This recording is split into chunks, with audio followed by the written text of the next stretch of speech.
Record होऊ द्या. अं, तर त्याला सगळ्यांना शुभ संध्याकाळ, शुभ संध्याकाळ, शुभ संध्याकाळ. काल ऍक्च्युली आता खूप महत्वाचं डिस्कशन सुरू होणार होतं. पण मी म्हटलं रेकॉर्ड करू. कारण काल खूप छान चर्चा झाली आणि नेमकं ते रेकॉर्ड झालं नाही. रेकॉर्ड व्हायला हवं होतं. तसं महत्वाचं आत्ताच मी बोलणार आहे. पण मी मॅडमना म्हटलं, सुचेता मॅडमना, खूप साधक उशिरा येतात. अर्धा पाऊण तास झाल्यावर येतात. पण जाऊ दे. मला बोलायची इच्छा झाली, मी आता बोलणार. तर प्रश्न असा झाला, की सुचेता मॅडम म्हटले आता, काल जे डिस्कशन झालं त्याच्यामध्ये काही साधकांनी परत सांगायला लावलं. असं झालं पाहिजे, तर आपल्याला जास्त समजणार आहे. जर हं, काही शंकाच नाही विचारली, नुसतंच बसून दगडासारखी भूमिका केली, तर काहीच समजणार नाही आपल्याला थोडंसं. आणि त्यात दुपारची वेळ आहे, उष्णता खूप आहे, डुलक्या लागणारच आहे, नॅचरल आहे. पहाटेची वेळ तशी, दुपारची वेळ तशी. या गोष्टीमध्ये आपण चर्चा केली पाहिजे. आणि रेकॉर्डिंग तरी किती वेळासारखं तेच, तेच, तेच बघणार. तर मी मॅडमना म्हटलं, "थांबा, हे सकाळी खरं झालं असतं तर मी रेकॉर्ड टाकणारच होते आजची चर्चा." किंवा मॅडम आता सुचेता मॅडम एकच अध्याय या पुस्तकातला वाचतायत, त्या पुस्तकातला वाचतायत. मग थोडंसं आपल्याला कळलं पाहिजे. माझे असे हे आहेत, प्रयत्न आहेत, की भगवद्गीता वाचायला घेण्यापासूनच बरचसं आपण सिंथेसिस करत होतो. की बाबा करायला घेतली, वाचायला घेतली तर करेक्ट अर्थ आले पाहिजेत, योग्य अर्थ आले पाहिजेत. कारण आपल्याला आता जे ऐकायला येतं ते का ऐकायला येतं? तर असं सगळ्याच गोष्टी भगवद्गीतेचंच असं नाही, तर सगळ्याच गोष्टीच असं झालंय. सत्य जसं स्वरूपात उघडच पडत जातं. कॉन्शियसनेस लेव्हल आहे ती या. चेतनेप्रमाणे आपण अर्थ घेणार. चेतनेप्रमाणे आपल्याला उकल होणार. मग ही चेतना आपली पण असते, तशीच ब्रह्मांडात जी काही ऊर्जा येतीये, युगावाईज सुद्धा असते. आता आपण बघतो सोलरचे किती फ्लेअर येत चाललेत. किती उष्णता वाढते. ॲक्चुअली सूर्यच सगळं काही आहे. खरं जर बघितलं ना, परमेश्वर, आपण परब्रह्म, व्हॉटेव्हर काय, तो आपल्या तरी पृथ्वीसाठी, आपल्या आपल्या ब्रह्मांडातल्या, आपल्या पृथ्वीवर, आता या क्षणी मी जिथे बोलतेय त्या पृथ्वीवर, सगळं काही सूर्यच आहे. पूर्वी सूर्यालाच पूजन करायचे. जर मी दुसऱ्या पृथ्वीवर असणार आहे, तर तिथलं काही वेगळी सिच्युएशन असेल. पृथ्वी खूप आहेत, प्लॅनेट खूप आहेत, ब्रह्मांड खूप आहेत, आयाम खूप आहेत. तर इथे सगळं काही सूर्य आहे तसं बघितलं तर. मग आता हा सूर्य ब्लास्टिंगला आलाय. काही 11, 11,500 जे काही सायकल आहे सूर्याचं ते संपत आलंय. मग सूर्य ब्लास्टिंगला आलाय म्हणजे एकदम आपला एक जो श्वास आहे ना, एक श्वास त्याच्यामध्ये पूर्ण एक युग सामावू शकतो. म्हणजे हा असा जो श्वास घेतो, तो ब्रह्मांड जेव्हा असा श्वास घेतो, तेव्हा ते युग बदलतं.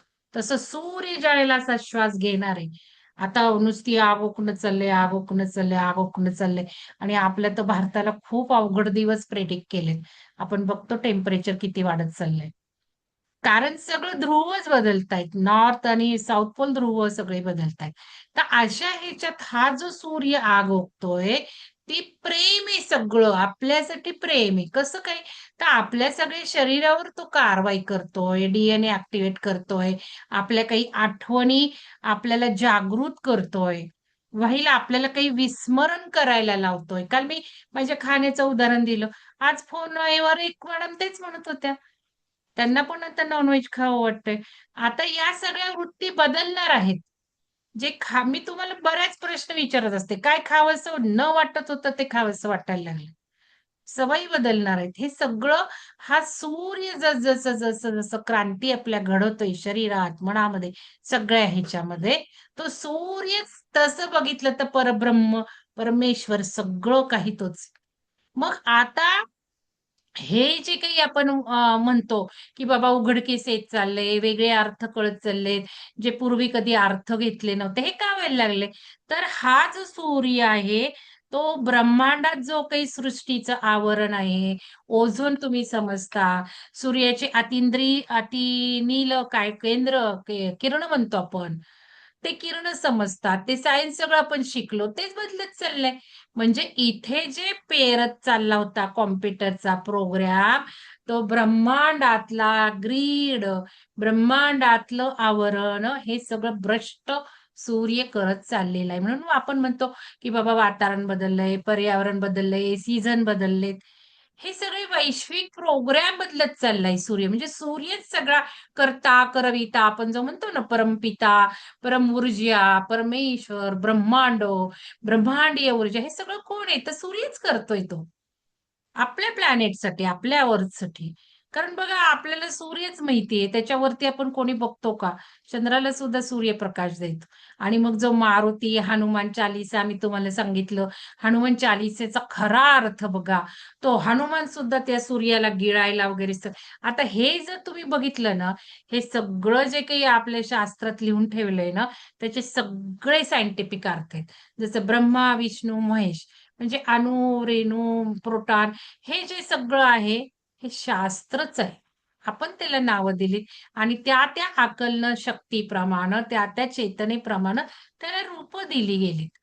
मग रूप ही तत्व आहेत, रूप ही ऊर्जा आहे. म्हणून तो हनुमान तसाच बघतो, म्हणून तो राम तसाच बघतो, म्हणून गणेशही तो तसाच बघतो.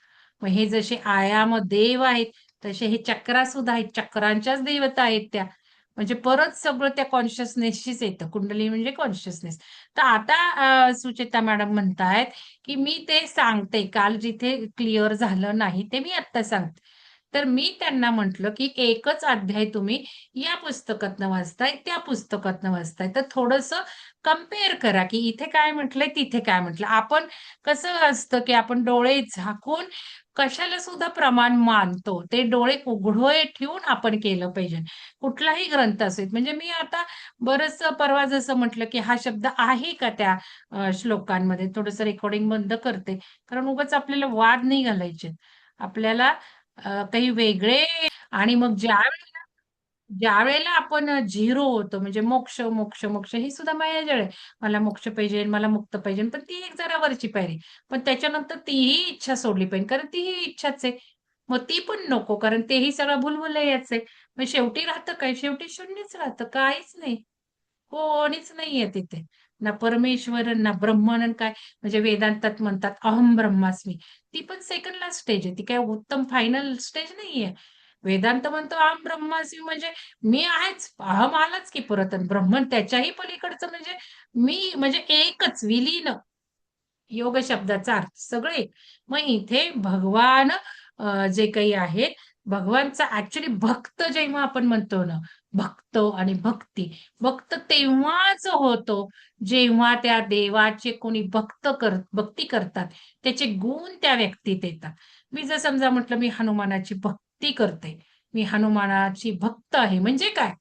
तर माझ्यात हनुमानाचे गुण पाहिजेत. वाचून, वाचून त्याला सरेंडर होऊन, होऊन, मर्ज होऊन, होऊन हनुमानासारखी. नंतर तर दिसणं सुद्धा तसं होतं. आपण बघतो नवरा-बायको. नवरा-बायको कसे एकसारखे दिसायला लागतात. त्यांचं काही बायोलॉजिकल संबंध म्हणजे असतात काही जीन्स-बिन्स एकमेकांशी. एकत्र राहून, राहून, राहून दिसणंही सुद्धा तसंच बदलतं. आपल्याला लगेच पेअर काढता येतील. ही याची बायको, हा याचा नवरा. मग जशी भक्ती करतो, गुण तर त्या सगळ्या देवाचे आलेच पाहिजे. तर भक्त. भक्त या शब्दाचाच अर्थ तसा आहे. तसंच भगवान या शब्दाचाही अर्थ. भगवान म्हणजे सर्व पुरुष म्हणजे जो काही पुरुष म्हणतो ते. पुरुष आणि प्रकृती परत तिथे तेच आलं. म्हणजे ब्रह्मणच आलं पुरुष. म्हणजे एक सर्वश्रेष्ठ माणूस ज्याच्यामध्ये खूप ज्ञान आहे. आणि जे परमसत्य आहे, तोच भगवान. मग तो भगवानाला नाव आपण देतो कारण आपल्याला सगुण माहिती आहे, सगुण सवय आहे. मग कृष्ण भजायचा का नाही? भजायचा. कारण त्या एक स्टेजेस आहेत. कृष्णाला आधी मानल्याशिवाय, त्याला भजल्याशिवाय कोण उपास करणार आहे का? आधी उपासाने इंद्रियावर कंट्रोल यायला लागतो. भक्तीने थोडंसं अहंकार गळायला लागतो.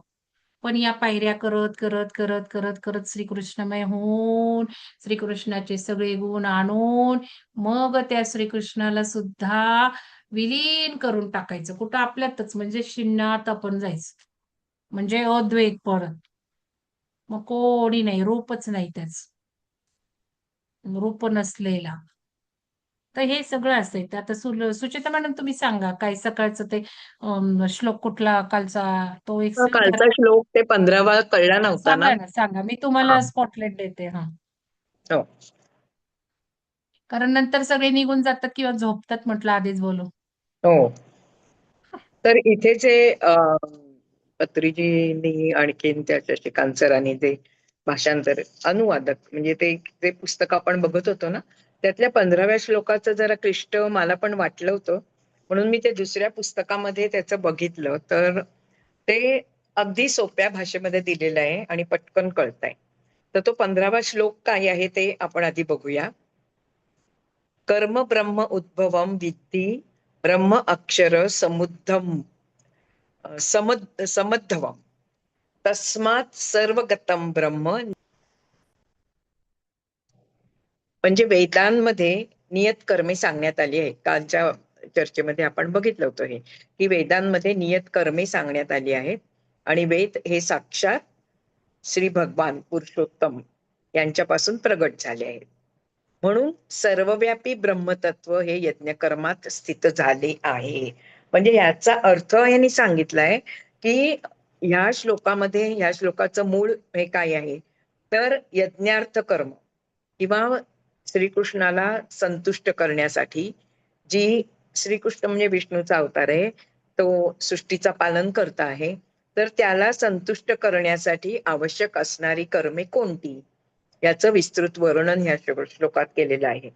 जर आपल्याला यज्ञपुरुष किंवा श्री विष्णू यांना खुश करण्यासाठी काम करायचे असेल, पूर्वी यज्ञ सांगितलेलं आहे, आता आपण यज्ञ म्हणजे लोककल्याणाची कामं असा त्याचा अर्थ घेतलेला आहे. तर पूर्वी काय त्यांना सांगितलं होतं की तुम्ही यज्ञ करा विष्णूला किंवा ज्या इतर देवदेवता आपल्याला सगळ्या आवश्यक असणाऱ्या गोष्टी द्यायला ज्या नेमलेल्या आहेत, त्या देवदेवतांसाठी यज्ञ करा, म्हणजे मग त्या देवदेवता संतुष्ट होतील. मग तुम्ही यज्ञ करणार कसा, यज्ञ कसा करावा, तर यज्ञ कसा करावा हे वेदात दिलेलं आहे. वेद कोणी लिहिलेले? वेद श्रीकृष्णाने लिहिलेले, विष्णूंनीच लिहिलेले आहेत. त्या ब्रह्मा विष्णू महेश मधल्या प्रजापतींनीच वेद लिहिलेले आहेत. म्हणजे आपण जे कर्म करणार, म्हणून वेद हे कर्मविधींची संहिता आहे. तुम्हाला जे कर्म करायचं आहे ते कसं करायचं हे वेदामध्ये दिलेलं आहे. आपण एखादा पदार्थ करताना कसं येत नसेल तर पाककलेचं पुस्तक घेतो आणि बघतो, त्यामध्ये दिल्याप्रमाणे करतो.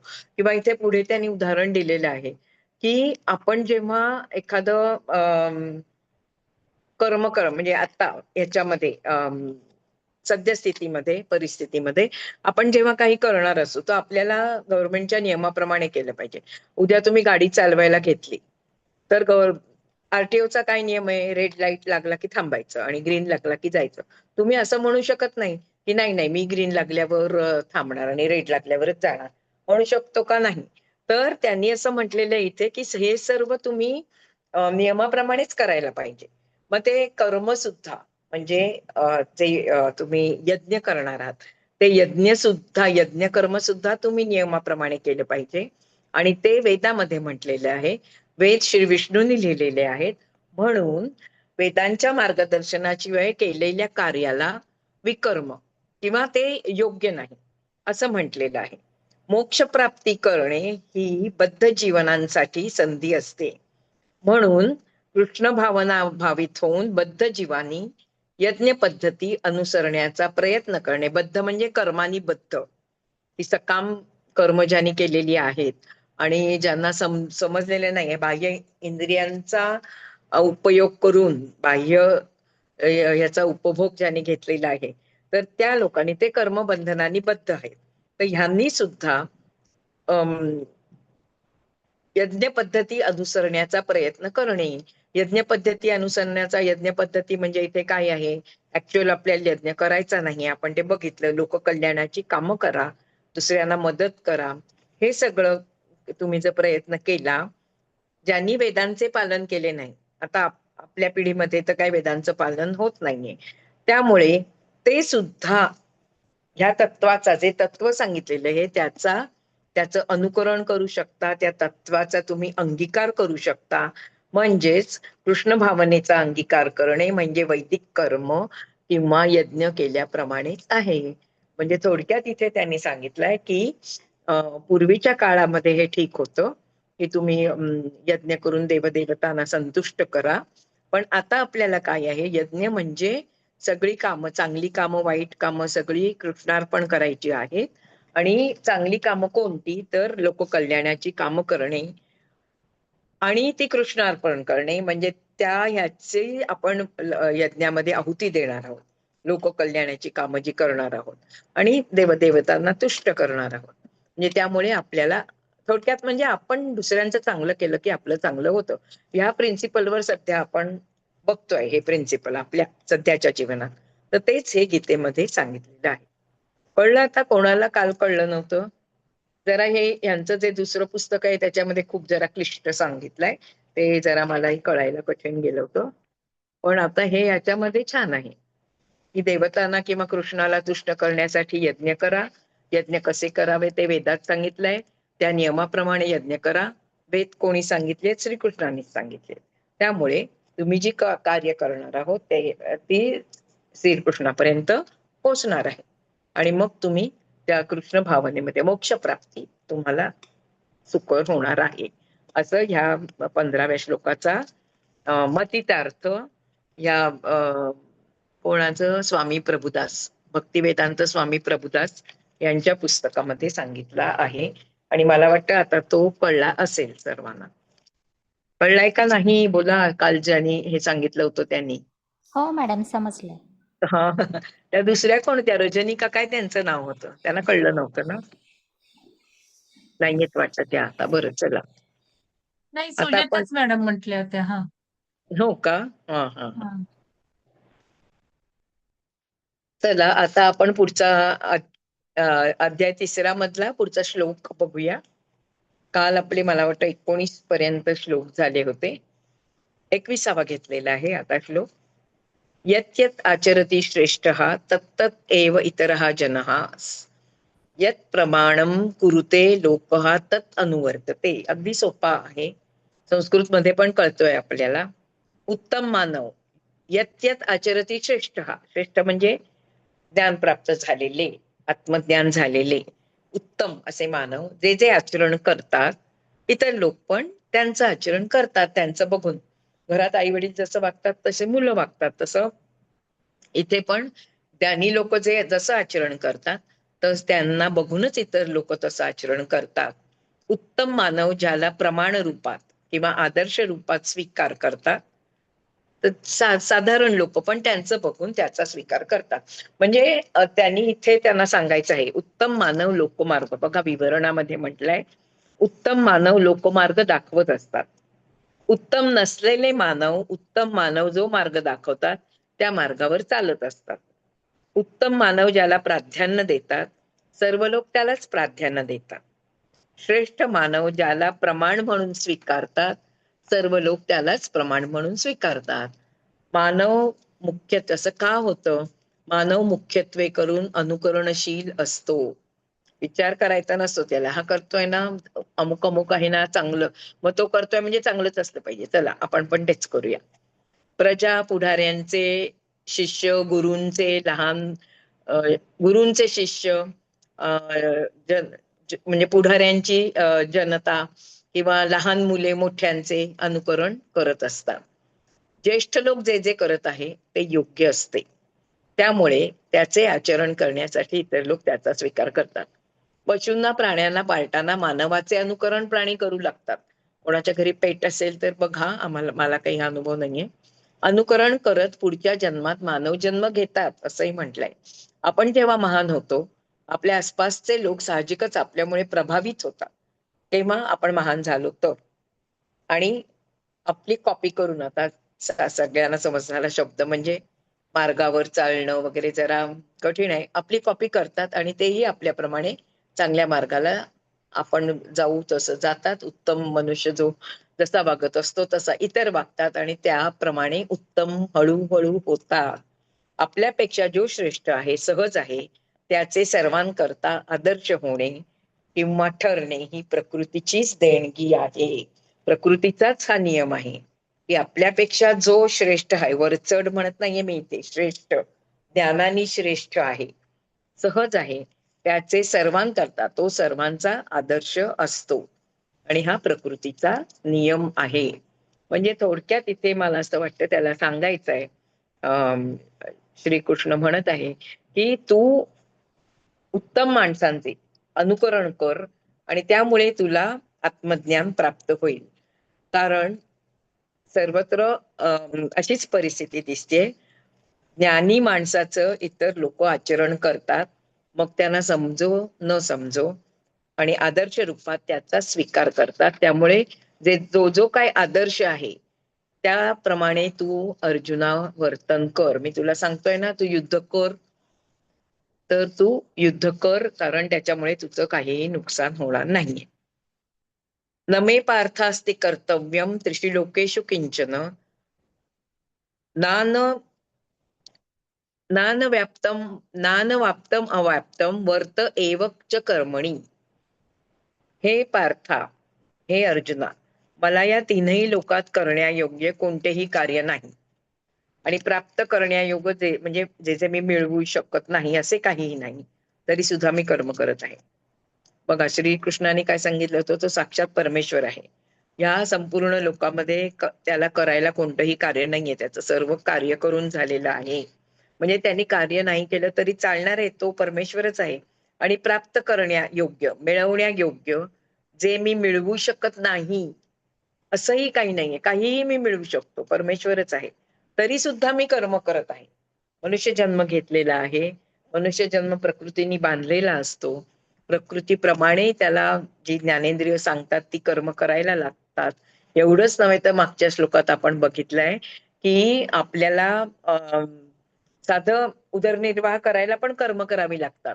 त्याशिवाय आपल्याला रोजचं जीवन पण जगणं अशक्य होऊन जाईल. हे अर्जुना, मी माझ्या स्वतःबद्दल सांगतोय आता, ते तू ऐक. कृष्ण म्हणाला, तिन्ही लोकात, या तिन्ही लोकात मी करण्याजोगं म्हणजे मला करण्यायोग्य काहीही राहिलेलं नाही. या तीन लोकात करण्यायोग्य कर्तव्य कर्म माझे का राहिलेले नाही? माझं कधीच करून झालेलं आहे, पूर्ण झालेलं आहे. अशा परिस्थितीमध्ये सुद्धा मी या लोकात, आता ज्यांनी जन्म घेतलाय इथे, मी या लोकात कर्तव्य कर्म करतच राहतो. का? मनुष्य जन्म घेतलेला आहे. देव जरी असले तरी अवतार घेतल्यानंतर, मनुष्य जन्म घेतल्यावर मनुष्याची सर्व नियम त्यांना पण लागू असतात. कृष्ण ह्याचा अर्थ कृ असणं.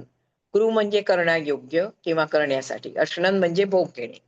करण्यायोग्य कर्तव्य कर्म पूर्ण करून त्याचे परिणाम प्राप्त करणे किंवा सर्व कर्म करून पूर्ण फळ भोगावे असेच कृष्ण सांगत आहे. आपल्या स्वतःला आपल्याबद्दल संपूर्णपणे जाणणाऱ्यासाठी आणि आपल्यासाठी करण्यायोग्य काय शिल्लक राहिलं? आता अशा वेळी काय शिल्लक राहिलाय? इतरांना मदत करणे, लोककल्याणाची कामे करणे. कारण आपलं स्वतःसाठी करून झालंय, सगळं करून झालंय, तर आता आपल्यासाठी काय काम राहिलेलं आहे की लोककल्याणाची कामे करणे. आपल्या स्वतःला जाणणारे, समजून घेणारे लोक आता लोककल्याणासाठीच समर्पित होतील. हे त्यांनी अर्जुनाला सांगितलेलं आहे की सांगायची गोष्ट अशी आहे की माझं सर्व करून झालंय, तरी सुद्धा मी कर्म करतच आहे. त्यामुळे तू तुझं हे कर्तव्य आहे त्याच्यापासून तू मागे हटू नकोस आणि युद्ध करायला तयार हो. यदि हि अहम न वर्तेयम जातु कर्माणि अतंद्रित मम वर्तमा अनुर्वर्तते मनुष्यः पार्थः सर्वशः. हे अर्जुना, जर मी कोणत्याही समयी जागरूक होऊन कर्म करणार नाही असा माणूस सर्व प्रकारे माझ्याच मार्गावर अनुकरण करत असतात. हे अर्जुना, जर मी कोणत्याही समयी जागरूक होऊन राहून कर्म करणार नाही, म्हणजे मी जर असं केलं, मी आता जागा आहे, मी इथे जन्म घेतलेला आहे मनुष्य रूपामध्ये, पण मला माहिती आहे की मला सगळं मिळालेलं आहे, मला कर्म करायची जरूर नाही. मग मी जर कोणत्याही समयामध्ये कोणत्याही वेळेस जागरूक राहून सुद्धा मी जर कर्म केलं नाही, मी म्हटलं मला काय जरूर आहे, मी नाही कर्म करणार, तर सगळी माणसं माझंच अनुकरण करतील. त्यामुळे तेही अकर्म होऊन जातील, तेही कर्म करणार नाहीत आणि त्यामुळे ते त्यांना योग्य नाहीये. श्रीकृष्ण म्हणत आहे, मी अजागृत झालो तर सर्व त्याच प्रकारे अजागृत होणं म्हणजे बेसावध राहणं असं म्हटलेलं आहे. मी जर बेसावध राहिलो तर सर्वजण तसंच करतील, आणि मी जर जागरूकतेने वागत आलो, सर्व कर्म करत आलो, तर सर्वजण तसंच करतील, कारण लोक माझं अनुकरण करत आहेत. मी नेहमीच योग्य वागणूक व्यवहार करत असतो आणि केलेला आहे. कारण का बरं, इतरांनी माझा गुरु स्वरूपामध्ये स्वीकार केलेला आहे. तर माझा जर त्यांनी गुरु स्वरूपात स्वीकार केला आहे, तर मी जे करणार ते माझे शिष्य करणार. मग मी जर असं ठरवलं मी काहीच काम करणार नाही आणि बसून राहणार, तर माझे शिष्यही तसे होतील. इतरांसाठी गुरुच्या रूपात राहण्यासाठी मी सहमत आहे म्हणजे त्यांना वाटतंय ना मी गुरुच्या रूपात राहणं, तर माझी त्याला अनुमती आहे. बरं, तुम्हाला वाटतंय तसं होऊ दे. तुम्हाला वाटतंय मी गुरु, तर बरं मी गुरु. गुरुच्या रूपात आता मी जबाबदारी घेतलेली आहे. तर मी जेव्हा त्यांचा गुरु म्हणून जबाबदारी घेतली, तेव्हा मला योग्य असेच वर्तन करायला पाहिजे, कारण शिष्य माझे अनुकरण करणार आहे. उत्तम आणि श्रेष्ठ लोक बेसावध राहिल्यावर सगळे लोक बेसावधाच्या गर्तेत जातील. असे झाल्यावर त्याचे कारण स्वतःला उत्तम म्हणवणारे लोकच असतात. म्हणजे जर तर असं झालं तर त्याला कारण काय असतात, की स्वतःला जे उत्तम समजत असतात ते लोकच याला कारण असतात. कारण ते त्यांना माहितीये की आता काही करायचं बाकी राहिलं नाहीये, म्हणून ते काही करणार नाहीत. इतरही काही करणार नाहीत. सर्व लोक बेसावधपणाच्या गर्तेत पडल्यावर तो जो गुरु असतो त्यांचा, तो उत्तम गुरु राहत नाही. त्यासाठी उत्तम लोकांनी अत्यंत जागरूक असायला हवे. अत्यंत जागरूक, सावध राहून त्यांनी वर्तन केले तरच ते उत्तम म्हणण्याच्या योग्यतेचे होतात. ध्यान म्हणजेच काय, तर ध्यानयोगी, आत्मज्ञान परायण असणाऱ्यांचे कर्म, ते जे काय करतायत ते सर्वांसाठी आदर्श असायला हवे. सर्व सरळपणे सहजपणे ग्रहण करण्यायोग्य असायला हवे. बोलणे कर्तव्य कर्मच नाही, तर त्यांचे विचार सुद्धा इतरांना प्रभावित करत असतात. विचारांना सक्रम रूपात ठेवायला हवे. नेहमी सकारात्मक विचार करायला हवे, बोलायला हवे, योग्य ती कर्मच करायला हवी, फलाची आशा धरता कामा नये. तर हे सगळं ज्ञान झालेले लोक किंवा उत्तम लोक इथे म्हटलेले आहे. ही लोक हे सर्व करत असतात, आणि त्यांना स्वतःला जरूर नाहीये तरी सुद्धा असेच करायला हवे, कारण त्यांनी गुरुत्व पत्करलेले आहे. आणि म्हणून शिष्य त्यांचं अनुकरण करणार आहेत, तर शिष्यांचं नुकसान होऊ नये म्हणून त्यांनी तसे करायला हवे. उच्छिद्देयुः इमे लोकाः न कुर्याम कर्मचेतम संकरस्य च कर्ता स्याम उपहन्या इमा प्रजा. जर मी कर्म करणे सोडून दिले तर या लोकातील म्हणजे या जगातील सर्व व्यवहार शिथिल होतील, ठप्प होतील. त्या कारणाने वर्णसंकरता, कर्मभ्रष्टता इत्यादी जन्म घेतील. प्रजेच्या आणि लोकांच्या या दुर्भाग्याला मीच जबाबदार ठरेन. त्याचं विवरण असं दिलंय. इतरांच्या गुरुचा भार स्वतःवर घेणारा मी, इतरांना मार्गदर्शन करणारा मी, कर्म करण्याचा मी त्याग केला, कर्म करणं सोडून दिलं, तर सर्व प्रजा माझेच अनुकरण करेल, माझ्या मार्गावर प्रजा चालेल. ते सर्व आपापल्या वृत्ती, कर्तव्य, व्यापार, धर्म याचा त्याग करून ते अकर्मण्य होतील. तेच पुन्हा म्हटलेले आहे या श्लोकात. एकदा आपण उत्तम माणसाकडे किंवा उत्तम माणसाला जर गुरु केलं आणि तो करेल त्याप्रमाणे करायचं ठरवलं, ते चांगलंच आहे. चांगल्या माणसाचे गुण नेहमी घ्यावेत आणि चांगल्या माणसांच्या संगतीत नेहमी राहावं, कारण त्याचा आपल्यावर परिणाम होत असतो. ते पण इथे ह्या श्लोकातून हे होत आहे. ते सर्व जर मी वागीन तसंच ते वागणार आहेत. मग मी जर काही वाईट वागलो, चुकीचं वागलो किंवा मी अकर्मणा झालो, काही करणार नाही असं ठरवलं आणि बसून राहिलो, नुसतं उठायचं, बसायचं, खायचं, प्यायचं, ते मला बघतायत कारण मी त्यांचा गुरु आहे. ते पण तसंच करतील. आपलं संसार विसरतील, गृहस्थ धर्म विसरतील, व्यापार विसरतील, काय नोकऱ्या चाकऱ्या सगळं विसरतील आणि अकर्मण्य होऊन जातील. म्हणजेच ते कर्मभ्रष्ट होतील आणि धर्मभ्रष्ट होतील, व्यर्थ जीवन व्यतीत करतील. आणि याद्वारे होणारा मग अराजक माजेल सगळीकडे, त्याला मीच जबाबदार ठरेन. आता आपण रेकॉर्डिंग चालू आहे, ठीक आहे, नंतर बोलू. 25वा अध्याय 3, 25वा श्लोक. आसक्ताः कर्मणि अविद्वांस यथा कुर्वन्ति भारत कुर्यात् विद्वान तथा आसक्त चिकीर्युष्य लोकसंग्रहम. हे अर्जुना, हे भारता, यासाठी अज्ञानी लोक फलाची अपेक्षा ठेवून ज्या प्रकारे कर्म करतात, ज्ञानी लोकांनी सुद्धा आसक्ती रहित होऊन लोकहितासाठी करायच्या कर्माचे पालन करायला हवे. म्हणजे जी अज्ञानी लोक आहेत तीही कर्म करतच असतात, पण ती फलाची आशा ठेवून कर्म करत असतात. हे अर्जुना, अज्ञानी लोक फलाची अपेक्षा ठेवून ज्या प्रकारे कर्म करतात, कर्म करणं हे महत्वाचं आहे. ज्ञानी लोकांनी सुद्धा पण ज्ञानी लोकांनी फलाची आशा ठेवायची नाहीये. ज्ञानी लोकांनी आसक्ती रहित होऊन लोकहितासाठी करायच्या कर्मांचे पालन करायलाच हवे. ज्ञानी असो वा अज्ञानी, करण्यायोग्य कर्म करतच राहायला हवे. अज्ञानी काय करतात? फलाची आशा ठेवून करतात. ज्ञानी काय करतात? आसक्ती सोडून करतात. पण दोघांनी कर्म करणं आवश्यक आहे. अंतर आहे फक्त कर्म करण्याच्या वृत्तीमध्ये, कर्माचरणात अंतर आहे. करायचे आहे ते काम्य कर्म. काम्य कर्म म्हणजे कामना ठेवून, मनात काहीतरी कामना ठेवून केलेले कर्म नाही, तर ते निष्काम कर्म आहे. म्हणजे आपल्याला काय कोणतं काम, कर्म तर सगळ्यांनीच करायचं आहे, पण कोणतं कर्म आपल्याला करायचं आहे? काम्य कर्म नाही, कामना ठेवून केलेले नाही, तर निष्काम कर्म करायचे आहे. जे करायचे आहे तो कर्मत्याग नाही, तर कर्मफल त्याग आहे. हे अर्जुना, तू लक्षात घे. तू जे करायला निघालायस, युद्ध करायचं नाही असं म्हणतोयस, ठरवतोयस, तर तो तुझा कर्मत्याग आहे. कर्मत्याग करायचा नाहीये, कर्मफलाचा त्याग करायचा आहे. किती छान आहे बघा, एका वाक्यात सगळा उद्देश सांगितला. कर्मफल, कर्माचा त्याग करायचा नाहीये, युद्ध करायचं नाहीये असं नाहीये. तू काय करतोयस? कर्मफलावर लक्ष ठेवलेलं आहेस की त्याचं परिणाम काय होतील याचा तू विचार करतोयस, म्हणून तू कर्म करायला तयार नाहीयेस. पण तो विचार जेव्हा तू सोडून देशील, कर्मफलाचा त्याग करून टाकशील, काहीही होऊ दे, कृष्णार्पण असतो, हे जेव्हा तू करशील तेव्हा तू सहजपणे कर्म करायला तयार होशील. आणि मग तुला वाटणार नाही की आपण हे युद्ध करूया, नको.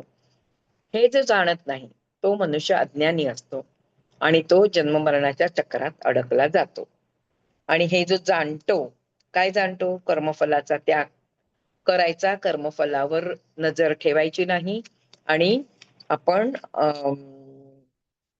कर्मत्याग करायचा नाही, पण कर्मफलावर लक्ष ठेवायचं नाही आणि कर्मफलाची इच्छा धरून आपण कर्म करत राहायचं. हे ज्याला समजलेलं आहे तो माणूस जन्म मरण चक्रातून मुक्त होतो.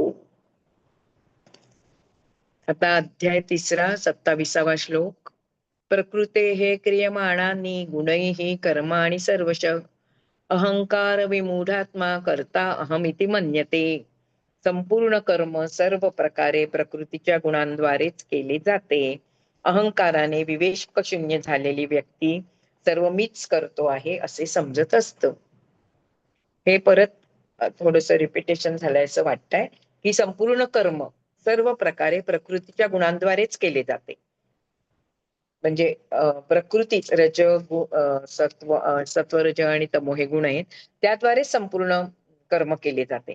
पण अहंकाराने मीच करतोय सगळं, अहंकाराने विवेकशून्य झालेली व्यक्ती सर्व मीच करत आहे असे समजते. मानव जीवनात 2 गोष्टी असतात. विवरणात त्यांनी म्हटलंय लेखकांनी, मानव जीवनात 2 गोष्टी असतात, एक बाहेरील कर्म आणि एक आतील गुण. काल ह्यांनी सांगितलं ना, आतील गुण आणि बाहेरील कर्म. पूर्वजन्मांच्या संस्कारानुसार मनुष्याचे स्वभाव गुण बनत असतात. मनुष्याचा स्वभाव किंवा मनुष्याचे गुण पूर्वजन्माच्या संस्कारानुसार बनत असतात आणि त्या गुणानुसारच माणूस विविध कर्मे करतो, ती होत असतात. यासाठी माणसाचा वर्तमान गुण जो आहे तो गुण अनेकानेक जन्मांच्या कर्माचे फळ असते. आता आज मी कशी आहे, माझ्या स्वभावात जे काय गुणदोष आहेत ते सगळे श्रीकृष्ण म्हणतायत इथे. गीताचा रचनाकार म्हणतोय की अनेकानेक जन्मांच्या कर्माचं फळ आहे ते. वासनाक्षय होईपर्यंत जोपर्यंत माझी एखाद्या गोष्टीची आसक्ती संपत नाहीये, मी गुणरहित होईपर्यंत जीव जो आहे तो अनेक जन्म घेत राहील. म्हणजे जोपर्यंत माझ्या वासना किंवा आसक्ती बाह्य गोष्टींची संपत नाहीये, तोपर्यंत हा जो जीव आहे तो अनेकानेक जन्म घेत राहतो. ज्याचा जो गुण आहे तो अचानक अकस्मात बदलणे असंभव अशक्य असते. म्हणतात ना, आपल्यात म्हण पण आहे, स्वभाव बदलता येत नाही. ज्याचा जो गुण आहे, गुण म्हणजे इथे स्वभाव, तो अचानक अकस्मात बदलणे असंभव असते. का बदलता येत नाही आपण म्हणतो? पूर्वजन्मीचे संस्कार आहेत, ते जन्मानी तो आपल्याला बहाल केलेला आहे. गुण जे आहेत ते काही असे क्षणोक्षणी बदलत नसतात. निरंतर बाह्य कर्मांच्या फलाच्या समुद्रात जीवात्म्याचे अंतर्गुण अत्यंत कमी वेगाने बदलतात. निरंतर आपण जी बाह्य कर्म करत असतो, ज्ञानेंद्रियांच्या सहाय्याने जी आपण भौतिक जगातील कर्म करत असतो, बाह्य कर्म इथे, अंतर्कर्मांवर आपला कंट्रोल नाहीये. तर बाह्य कर्म जी आपण करत असतो त्याच्यामध्ये जीवात्म्याचे अंतर्गुण, जीवात्म्याचे जे अंतर्गुण आहेत ते अगदी सूक्ष्म कमी वेगाने बदलत असतात. गुण येतात ते जन्माजन्मातून आलेले असतात. फक्त 1 मिलीमीटर असं ह्यांनी म्हटलंय, या वेगानेच ते बदलू शकतात. म्हणून काही कर्म निंदनीय होऊ शकत नाही. एखादा माणूस जे कर्म करतोय म्हणून ते निंदनीय होणार नाही. आणि गुण सुद्धा निंदनीय होऊ शकत नाही. निंदनीय आहे, पण त्यात आपण तादात्म्य होणे हा मूर्खपणा आहे. गुण निंदनीय नाहीयेत. आता काल जे आपलं चर्चा झाली की एखाद्याने खून केला किंवा वाईट कर्म केली, तर त्याच्या अंतर्मनात प्रेम नसतंच, म्हणजे त्याला ती भावनाच नसते. त्याला मागच्या जन्माकडून ते आलेलं आहे सगळं. आणि ते अंतर्गुण जे असतात ती 1 मिलीमीटर वेगानेच त्याच्याहून कमी वेगाने बदलत असतात. म्हणजे जो त्याच्यामध्ये दोष आहे, त्याला आपण वाईट गुण म्हणूया, तो निंदनीय होऊ शकत नाही. निंदनीय तो आहे, पण समजा एखादा दोष आहे, पण त्याच्यात आपण तादात्म्य होणे, त्याच्यात समरसून जाणे आणि तोच आपला बडाईखोरपणा करणे, माझा हा गुण किती चांगला आहे, तादात्म्य पावणे हा मूर्खपणा आहे. मूळ स्वभावापेक्षा पुरुष प्रकृतीवर भिन्न तादात्म्य लादून किंवा न करता सुद्धा खूप दुःखी होईल. मूळ स्वभाव जो आहे त्याच्यापेक्षा काहीतरी दुसरं करायचं त्या नादामध्ये, की आता जो एखाद्याचा मूळ स्वभाव असा आहे की उद्धटासारखं बोलणं, भांडण करणं वगैरे, तर त्याचा तो मूळ स्वभाव बदलणार नाहीये, कारण तो त्याचा अंतर्गुण आहे आणि तो त्याला जन्मजन्मांतरीच्या कर्माप्रमाणे आलेला आहे. तर मूळ स्वभावापेक्षा प्रकृतीवर भिन्न तादात्म्य लादलं तर ते त्यांनी बदलून भिन्नच काहीतरी होण्याचा प्रयत्न केला, किंवा काहीच न करता, काहीच केलं नाही त्यांनी, तरी सुद्धा मनुष्य अत्यंत दुःखी होईल. माझ्या बाजूचा करतो आहे असे म्हटल्यावर किंवा मी करतो आहे अशी भावना ठेवणे विवेक शून्यातच होईल. मीपणा इथे काही करायचा नाहीये, कारण अशी भावना म्हणजे विवेकशून्यता असते. आणि येथे हे गुण अशा प्रकारे नृत्य करत असतात. याचे स्मरण ठेवणे, हे लक्षात ठेवणे हाच विवेक आहे. जरा 1 मिनिट मी पॉज घेते. तो काय डिलिव्हरी बॉय आलाय. हा, 1 मिनिट.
चला सुरुवात करूया.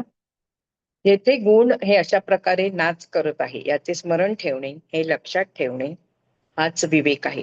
गुण नाच करत आहे म्हणजे काय? आपली ओढाताण होत आहे आपल्याला. एक मिनिट.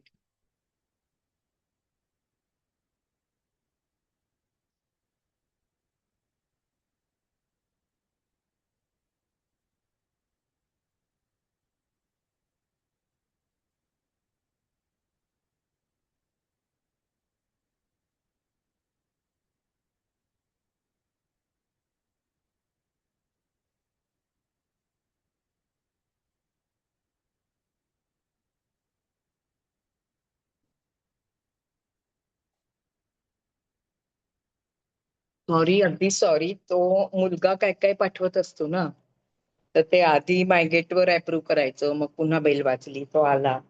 ठीक आहे.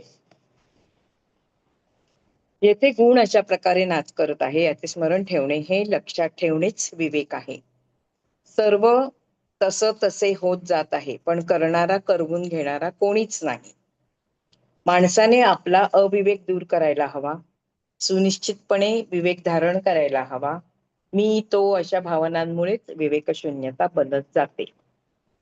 अहंकार मूर्खपणा आहे आणि अहंकार रहित होणे म्हणजेच विवेक धारण करणे आणि विवेकात्मा बनणे असं आहे. तर इथे ह्या श्लोकामध्ये म्हटलेलं आहे, संपूर्ण कर्म सर्व प्रकारे प्रकृतीच्या गुणांद्वारेच केली जातात. म्हणजे ही बाह्य कर्म जी रज, सत्व आणि तम हे जे 3 गुण आहेत त्याच्याद्वारेच सर्व कर्म केलेली असतात, कर्म केली जातात. अहंकार बाळगायचा नाहीये. अहंकाराने म्हणजे प्रकृतीचे तुमच्यात जे अंतर्गुण असतात जन्माजन्मांतरीपासून आलेले, ते गुण तुमच्यामध्ये आहेत म्हणून तुम्ही ती कर्म करत आहात. अहंकार बाळगून मी करतो असं म्हणायचं नाहीये. अहंकाराने विवेकशून्य झालेली व्यक्ती सर्व मीच करतो आहे असे समजत आहे, ते योग्य नाही. कोण करत आहे? प्रकृती करत आहे आणि प्रकृतीचे गुण आपल्या अंतरंगात जन्मोनजन्मी आलेले असतात. ते बदलणं शक्य नसतं. ते अगदी हळू बदलतात. ते बदलायलाही जाऊ नये असंही इथे म्हटलेलं आहे. त्यामुळे सर्व मीच करतो हा अहंकार सोडून विवेक बाळगायला पाहिजे. प्रकृतेर्गुण समुढा सज्जन्ते गुणकर्मसु तान अकृत्नविदहा मंदान कुत्सन्मित न विचारलयेत. प्रकृतीच्या गुणांनी मोहित झालेले लोक गुणात आणि कर्मात आसक्त राहतात आणि ते अल्पज्ञानी म्हणून मानले जातात आणि त्या प्रकारच्या अल्पज्ञानींना आत्मज्ञानीद्वारे विचलित केले जायला नको. अल्पज्ञ वेगळे आहेत. विवरण आहे की बघा आता, प्रकृतीच्या गुणांनी मोहित झालेले गुण, आपला स्वभाव जो आहे त्याप्रमाणे मोहित झालेले लोक गुणांमध्ये आणि कर्मामध्ये आसक्त होऊन राहतात आणि ते अल्पज्ञानीच समजावेत आणि ह्या अल्पज्ञानींना आत्मज्ञानीद्वारे विचलित केले जायला नको. अल्पज्ञ वेगळे आणि आत्मज्ञानी वेगळे आहे. अल्पज्ञानी आत्मज्ञानी होऊ शकत नाहीत. तमोगुणींचे कार्यकलाप वागणे भिन्न असते, रजोगुणींचे कार्य भिन्न असते, सत्वगुणींचे कार्य भिन्न असते, निर्गुणींचे कार्य वेगळे असते. यासाठी जो ज्या गुणांशी संबंधित आहे त्यांना त्यांचे कार्य करू द्यावे. इतरांच्या कार्यात आपण कधीही अडचण आणायला जाऊ नये. कोणी काहीही करो, कोणाला काहीही करायची इच्छा असो, आपण त्यांना बदलायला जाऊ नये. म्हणतात ना, स्वभाव काही जात नाही, मेल्याशिवाय काही स्वभाव जाणार नाही, तसं हे आहे. तुझ्या इच्छेप्रमाणे कर, तुझी इच्छा असेल तसे कर, असेच म्हणत राहायला पाहिजे. अर्थात तुझ्या इच्छेनुसारच कर. तरी सुद्धा जेव्हा ते विचारतील तेव्हा असं केल्यावर हे होईल, तसं केल्यावर ते होईल असं सांगायला हरकत नाही.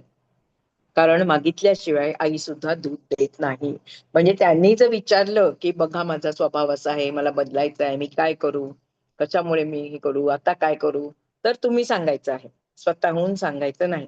नाहीतर तुम्ही काय म्हणायचं आहे, तुझी जी इच्छा असेल ते कर.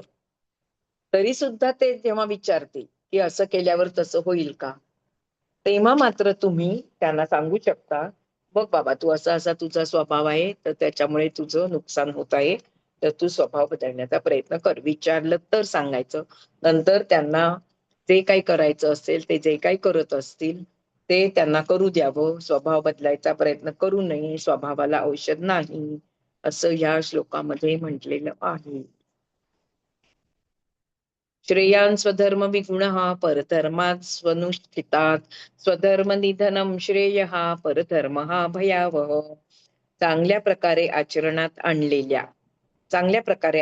आणलेल्या परधर्मापेक्षा गुणरहित असून सुद्धा आपला धर्मच उत्तम आहे. स्वधर्मानुसार आचरण करताना मृत्यू जरी आला तरी सुद्धा तो श्रेयस्कर आहे. पण दुसऱ्याचा धर्म तर भयंकरच असतो. स्वधर्म म्हणजे जो ज्या आत्म्याच्या परिणाम स्थितीत आहे त्या आत्मस्थायीला लायक धर्म. तुमचा स्वभाव तुमच्या आत्म्याप्रमाणे तुम्हाला जन्मोजन्मी जे गुण मिळालेले आहेत, तुम्ही जे प्रकृती बाहेरच्या ह्याची प्रकृतीने जे गुण दिलेले आहेत त्याप्रमाणे तुम्ही जे कार्य करत आहात त्याप्रमाणे जो तुमचा स्वभाव आहे त्याला स्वधर्म, त्यानुसार करायचं कार्य म्हणजे स्वधर्म असं म्हटलेलं आहे. स्वधर्म आणि परधर्म म्हणजे हिंदू मुस्लिम ख्रिश्चन इथे धरायचं नाहीये. चांगल्या प्रकारे आचरणात आणलेल्या परधर्मापेक्षा गुणरहित असून सुद्धा आपला धर्मच उत्तम असतो. जो ज्या आत्म्याच्या परिणाम स्थितीत आहे त्या आत्मस्थायीला लायक असलेला धर्म म्हणजे स्वधर्म. परधर्म याचा अर्थ इतर आत्म्याच्या ज्या परिणाम स्थितीत आहे त्यांच्या आपल्या आपल्या आत्म्याच्या परिणाम स्थिती लायक धर्म. सर्वत्र आत्मा सर्वत्र आहे, पण प्रत्येकामध्ये आत्मा वेगवेगळा आहे. आपल्यात जो सहज सिद्ध आहे, जो नावड अभिरुची इच्छा इत्यादीनुसार एक सहज प्रवृत्ती आपली बनलेली आहे त्याला स्वधर्म असे म्हटलेले आहे. आपला स्वभाव कशामुळे बनतो? आपली आवड, अभिरुची काय आहे, इच्छा काय आहे. प्रत्येकाची आवड, अभिरुची, इच्छा हे सगळी वेगळी असते आणि त्यामुळे त्याचा धर्म वेगळा असतो. त्यामुळे तो जे वर्तन करतो त्याचे वर्तन जे असते त्याला धर्म म्हटलेलं आहे. त्याचे जे वर्तन असते तो धर्म, तो प्रत्येकाचा वेगवेगळा असतो. इतरांना निर्देशित केला गेलेला, आता इतरांना अमुक अमुक तुझा धर्म आहे करून सांगून पाठवलेलं असतं. इतरांना निर्देशित केला गेलेला आणि आपल्याला निर्देशित न केला गेलेला तो परधर्म. म्हणजे दुसरे जसे वागतायत, दुसऱ्यांमध्ये जे गुण अवगुण दिलेले आहेत जन्मजन्मांतरीच्या पुनश्च जन्म घेण्याच्या ह्याच्यातून, तर तो काही आपला नाहीये, तो इतरांना निर्देशित केला गेलेला आहे आणि तो आपल्याला निर्देशित केला गेलेला नाहीये, तो परधर्म.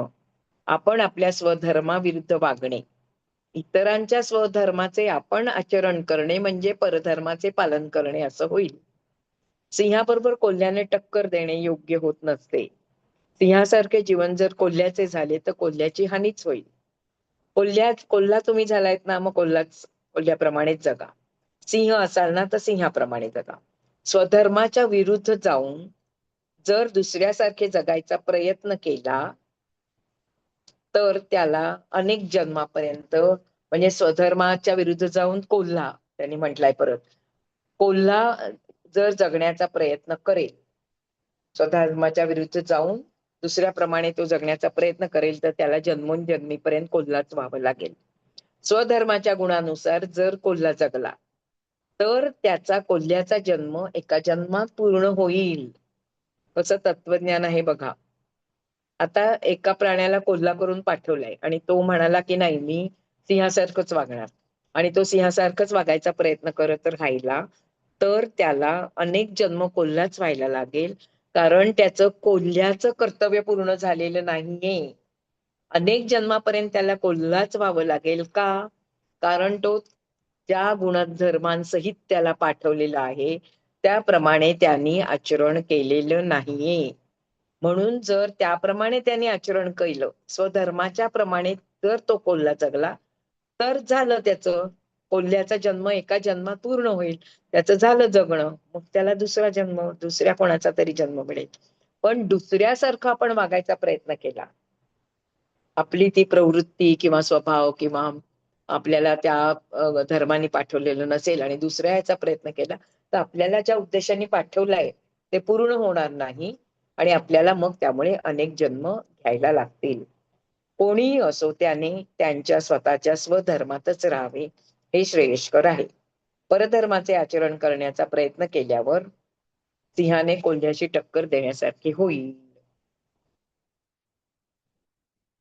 गुरु जसे करतात बघा आता, गुरु जसे करतात तसे करू नका, गुरु जे सांगतील त्याप्रमाणे करा. म्हणजे आंधळेपणाने तुम्ही त्यांचं अनुसरण करू नका, तर गुरु जे सांगतील त्याप्रमाणे करा. विषय जाणून घेणे हे ज्ञान आहे, त्याचे योग्य प्रकारे आचरण करणे, ते योग्य प्रकारे आचरणात आणणे हा धर्म आहे. ज्ञान असेल तर धर्म समजतो. धर्म समजल्यानंतर अनुष्ठान तुम्ही योग्य पद्धतीने कराल.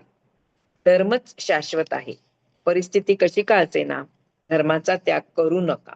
ज्याचा जो धर्म आहे, ज्याचे जे स्वभाव गुण आहेत, तो धर्म विशिष्ट गुणरहित असून सुद्धा, अल्पगुणी असून सुद्धा, दोष जास्त आहेत, गुण अगदी थोडे आहेत, अल्पगुणी असून सुद्धा त्याचेच आचरण करत राहायला हवे. जय विजय आपल्या अल्पगुणांचा भयरहित संकोचरहित होऊन आश्रय घेतल्यावर 3 जन्मातच मृत्यू प्राप्त होतो, अशी पौराणिक कथा आहे. आपल्यात राहणयोग्य गुण भयरहित करणे, संकोचरहित करणे, नेहमी सगळीकडे स्वधर्माला शरण जाणे हेच जास्त फायदेशीर आहे. स्वधर्म पालन करत असताना मृत्यू आला तरी कल्याणच होते. कारण काय याने म्हटलेलं आहे, कोल्ह्याचे सर्व गुण त्याचं हे करून झालेलं आहे, मग तो आता पुढच्या जन्मी कोल्हा होणार नाहीये. आपण स्वधर्म पालन करत असताना आपला मृत्यू आलेला आहे, त्यामुळे आपले स्वधर्माचे पालन करून झाले म्हणून आपले कल्याणच होईल. 37वा श्लोक काय म्हणतोय बघा. कामः एषः क्रोधः एष रजोगुण समुद्भवः महाशनः महापापा विद्धि एनम इह वैरिणम. रजोगुणातून उत्पन्न झालेली वासना हा क्रोध आहे. ही वासना कोणत्याही प्रकारे तृप्त होऊ देत नाही. कितीही मिळाले दिले तरी समाधान मिळत नाही, हे महापाप आहे. या संदर्भात यालाच वैरी करून ह्यालाच वैरी असं जाण आणि ओळख. आता सर्व गुणांमध्ये रजोगुण महापाप युक्त आहे.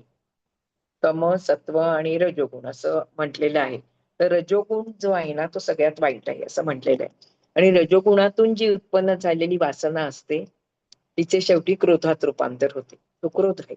आणि ही कोणत्याही वासना, रजोगुणातून उत्पन्न झालेली वासना कोणत्याही प्रकारे तृप्त होत नाही. कितीही मिळाले कितीही दिले तरी समाधान मिळत नाही. या संदर्भात यालाच वैरी शत्रू जाण असे म्हटलेले आहे. वरच्या श्लोकात म्हटलंय ना त्यांनी, कितीही मिळाले तरी समाधान न होणे महापाप आहे, तो महापापी असतो. याला इह म्हणजे ह्या विषयाला वैरिणम वैर्याच्या किंवा शत्रूच्या स्वरूपात तू ओळख. हा जो दोष आहे तुझ्या रजोगुणाद्वारे आलेला, तो तुझा वैरी आहे असेच तू समज. आत्मपरिणाम स्थिती ही सुद्धा एक अटळ स्थिती आहे. क्रोधात्मा अशांतिमय असतात आणि या स्थितीतून त्यांनी लवकर बाहेर पडायला हवे, नाहीतर त्यांचे अनेकानेक जन्म वाया जातील. कोणीही का असेना रजोगुण स्थितीत एक जन्म राहावेच लागते, परंतु त्या स्थितीत अनेकानेक जन्म घेणे अनिवार्य असेल तेच निवारणीय आहे. म्हणून रजोगुण स्थितीत अनेकानेक जन्म राहणे टाळायला हवे. आपल्यातला क्रोध कमी करायला हवा, आपल्या रजोगुणावर काबू ठेवायला हवा, नाहीतर पुन्हा पुन्हा त्या स्वभाव धर्माने आपण जन्म घेत राहू. हे सगळं ह्याला कोणतरी आलं, मग थांबा 1 मिनिट. आज सारखंच कोणतरी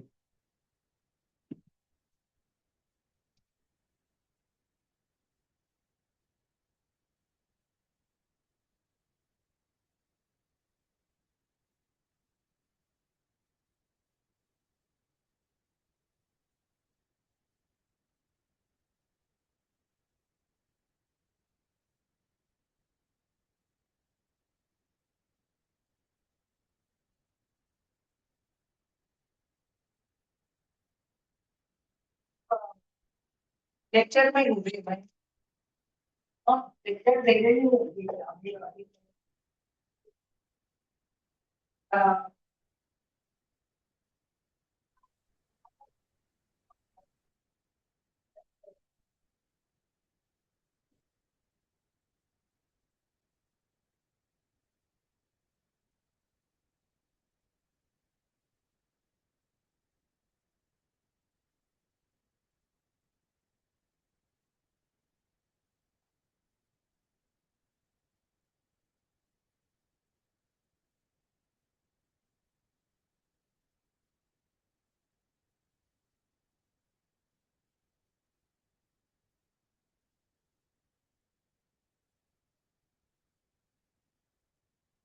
सॉरी, वाचूया ना पुढचा श्लोक आता. 38. धूमेन अव्रियते वहनी यथा आदर्शः मलेन च यथा उल्बेन आवृत्तः गर्भतया तेन इदम आवृत्तम. धुराने अग्नी, धुळीने आरसा, जरानाळीने गर्भाचा पिंड झाकलेला असतो, तसाच कामनांमुळे ज्ञान झाकले जाते. श्रीकृष्ण उपदेश करतोय अर्जुनाला. जसा अग्नी पेटवला असता त्याच्यातून धूर येत असतो, तर आपल्याला कधी कधी फक्त धूर दिसतो, आतला अग्नी दिसत नाही. धुराने अग्नी झाकला जातो. आरशावर धूळ बसली तर आरसा आहे कळत नाही. धुळीने आरसा आणि जरानाळीने गर्भाचा जो पिंड असतो, गर्भाशयामध्ये जो छोटा गर्भ हे करत असतो, तो पण झाकलेला असतो, त्या पिशवीमध्ये झाकलेला असतो. तसाच कामनांमुळे ज्ञान झाकले जात असते. कोणी कितीही तमोगुणी असो, रजोगुणी असो, प्रत्येकाचा स्वभाव खरे पाहता वास्तवात सत्वगुणीच असतो. बघा, म्हणजे अगदी सहज शक्य आहे सत्वगुणात राहणे.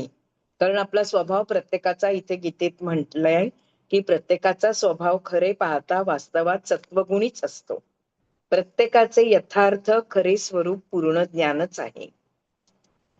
त्या बीतूनच त्या क्षेत्रातूनच सर्व जीव उत्पन्न झाले आहेत. यासाठी धुळीने ज्याप्रमाणे आरसा झाकला जातो, जरानाळीमुळे गर्भाचा पिंड झाकलेला असतो, तशाच प्रकारे कामामुळे ज्ञान झाकले जाते. काम म्हणजे आसक्ती, कुठच्याही इच्छा, जबरदस्त इच्छा ज्या भौतिक जगातल्या आहेत, त्याच्या आसक्तीमुळे आपल्याला जे ज्ञान असते आपल्याला ते झाकलेले जाते.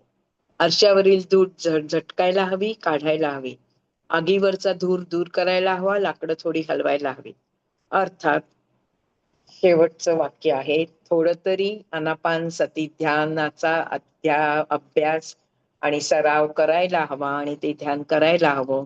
म्हणजे आपल्या सत्वगुणांवर जी धूळ साचलेली आहे आणि त्यामुळे आपलं ज्ञान जे झाकलं गेलेलं आहे कर्माच्या आसक्तीमुळे किंवा कर्मफलाच्या आसक्तीमुळे, ते उजळून निघेल आणि ती धूळ आपण फक्त ध्यानातूनच करायची आहे, ती काढून टाकायची आहे.